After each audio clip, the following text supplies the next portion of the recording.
विजय कांबळे म्हणून तुम्ही एक किस्सा सांगत होता, त्याच्यावर तुम्ही जरा मला सांगाल का? विजय कांबळेंचा काय? एक विजय कांबळे म्हणून आमचा मित्र आहे, त्याने एक गाडी घेतली. आपण त्याला होंडा सिटी म्हणतो. ते होंडाचं पाकिस्तानच्या कोणत्या तरी प्रायव्हेट कंपनीचं कोलॅबोरेशन आहे. तर त्याने घेतल्यानंतर त्याने म्हटलं, सर याला मला काही फोटो लावायचा एखादा. तर मराठी आहे, मी मराठी कल्चर लोकांना कळवायचं, असा एखादा एकच फोटो सांगा सिलेक्टेड, जो मी गाडीवर लावू शकलो पाहिजे. तर मी त्याला सांगितलं, नेटवर तू शिवाजी महाराज टाक, खूप सुंदर सुंदर तुला फोटोग्राफ मिळतील, असा एखादा फोटो लाव. आणि शिवाजी महाराज त्यांना माहिती होते, कारण सुभान अली म्हणून आहे जालन्याचे, त्याचं एक व्याख्यान ठेवलं होतं मी महाराजांबद्दलचं. त्याने तो फोटो लावला, त्याने लगेच मला फोटो लावला. एका चॅनलने त्याचा इंटरव्ह्यू घेतला, मग नंतर मराठी चॅनलने. मी त्यांना सांगितलं त्याचा घ्या इंटरव्ह्यू, कौतुक आहे पाकिस्तानमध्ये राहून तो. कारण त्याला मी नंतर त्याला प्रतिक्रिया विचारल्या, काय लोकांना काय ॲक्शन.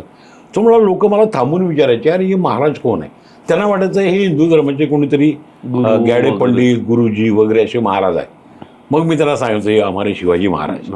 तर त्याने कराचीमधल्या रस्त्यावरती शिवाजी महाराजांचं नाव झालं, हे महत्त्वाचं. मग त्यांच्यापर्यंत ह्याच्यानंतर शिवाजी महाराज पोचले तिकडच्या कम्युनिटीमध्ये? त्याच्या आधी त्यांना नाही इतर मराठी लोकांना मी सांगितले महाराज सुभाष अलींच्या सहयोगाने, तेवढेच. तोपर्यंत इतर कुठल्याच कम्युनिटीला शिवाजी महाराज काय माहीत नव्हतं. तर त्या दिवशी खऱ्या अर्थाने त्यांना शिवाजी महाराज कळाले. कारण तोपर्यंत त्यांना शिवाजी महाराज काय, पेशव्यांचा इतिहास काय, किंवा पूर्ण मराठीबद्दल असं कधीची गोष्ट बोलताय? 2 वर्ष झाली, म्हणजे 2022-23. त्याच्या आधी त्यांना शिवाजी महाराज काहीच नाही, त्यांच्या अभ्यासक्रमात नाही, त्यांना कुठेच काही शिवाजी महाराजांचं नव्हतं. तर सुभान अलींनी टोटल इतिहास सांगितला. 2 तास त्यांचं व्याख्यान चाललं आणि अक्षरशः त्या लोकांच्या डोळ्यात पाणी आलं.